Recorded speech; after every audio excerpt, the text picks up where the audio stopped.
नमस्कार दोस्तों हम सभी जानते हैं कि मृत्यु के पश्चात हिंदू धर्म में मृत शरीर का अग्नि संस्कार किया जा सकता है और उसके बाद उसका 10 दिनों के बाद मृतक का पिंडदान किया जा सकता है।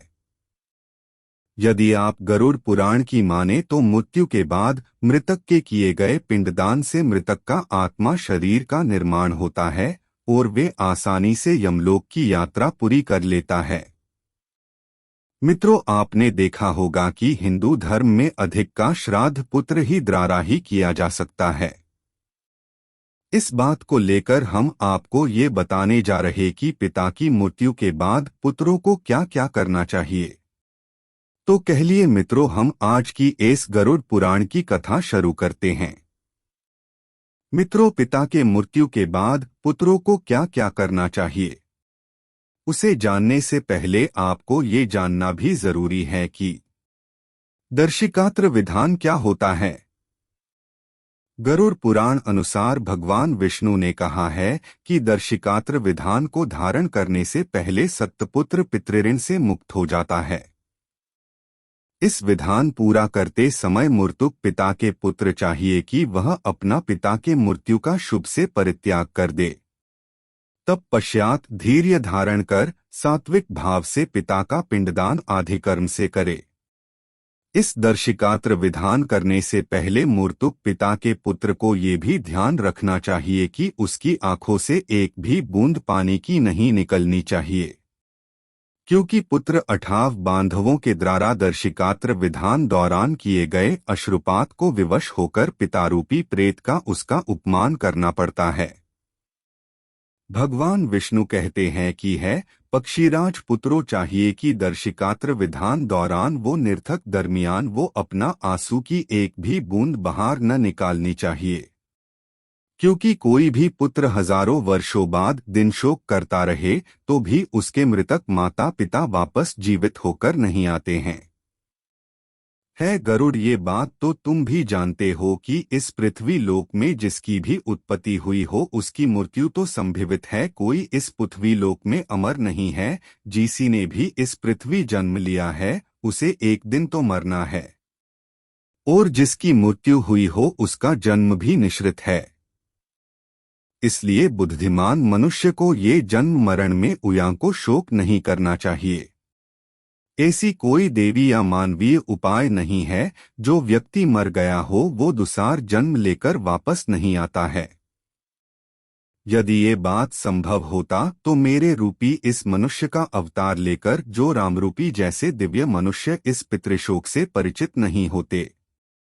इसलिए पिता या अपनों की मृत्यु हो जाती है तब पुत्र या फिर मनुष्य को ये बात जान लेनी चाहिए कि किसी भी व्यक्ति साथ रहना ज्यादातर रहना संभव नहीं है। जो अपने शरीर के साथ अपनी जीवात्मा का सारकालिक संबंध संभव नहीं है तो फिर अन्य परिजनों की बात ही क्या है। गरुड़, जिस प्रकार यात्री यात्रा करते समय जब छाया के नीचे बैठकर तब विश्राम करता है और आराम करते बाद वो अपने रास्ते के साथ आगे बढ़ जाता है, उसी प्रकार प्राणी भी इस संसार में जन्म लेता है और अपने कर्मों को भोगकर निश्चित समय के बाद अपने आत्मा के साथ वो चला जाता है, अर्थात मृत्युलोक को त्याग कर देता है। इसलिए अज्ञान से होने वाली आत्मा को त्याग कर अपने पुत्र को उसके पीछे विधिपूर्वक क्रिया करनी चाहिए, जिसकी वजह से उसके पिता को मोक्ष मिल सके। इसके बाद गरुड़ जी भगवान विष्णु को पूछते हैं कि है नारायण, आपने जो बताया है वो प्राणियों के बारे में वो बड़ा ही कल्याणकारी है, परंतु है भगवान आप कृपा करके मुझे ये तो बताएं कि किसी भी मनुष्य को पुत्र नहीं है तो इसके पीछे कौन इस विधि को पूर्ण कर सकता है। तब भगवान विष्णु कहते हैं कि यदि किसी पुरुष को पुत्र नहीं है तो इसके पीछे यह विधि कौन पूर्ण कर सकता है। तब भगवान विष्णु कहते हैं कि है गरुड़, यदि कोई मनुष्य पुत्र नहीं है तो उनके यथाओं में पत्नी नहीं है तो उनके सौतेला भाई ये नहीं है तो सहोदर भाई के अनुभव से ब्राह्मण दर्शिकात्र विधान की क्रिया को पूर्ण कर सकता है। इसके अलावा पुत्रहीन व्यक्ति को मरने के बाद उसके बड़े या छोटे भाई के पुत्रों या पौत्रों के द्वारा दर्शिकात्र विधान वो पूर्ण कर सकता है।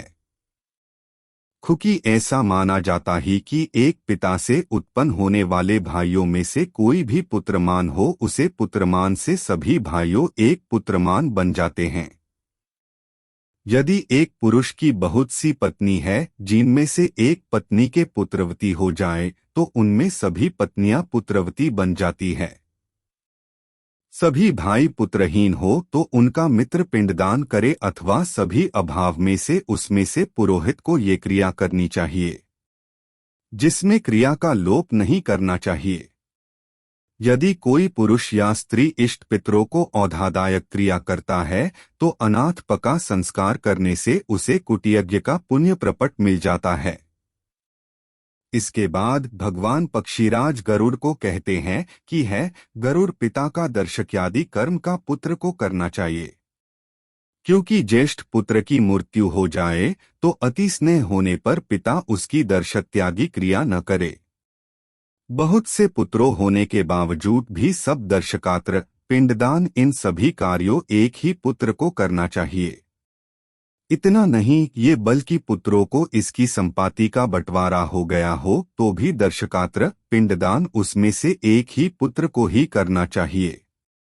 दर्शकात्र विधि दौरान एक पुत्र को चाहिए है कि वो एक ही समय पर भोजन करे, भूमि पर ही सोए तथा ब्रह्मचर्य धारण करके इस विधान पूर्ण करना चाहिए। तभी प्रेतरूपी पिता को आत्मा को तभी मुक्ति मिलती है।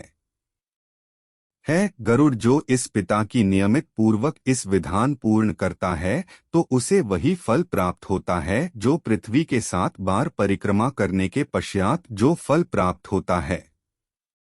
दर्शिकात्र विधान को लेकर पिता की श्राद्ध रूपी क्रिया करने वाला पुत्र वह श्राद्ध का फल प्राप्त करता है।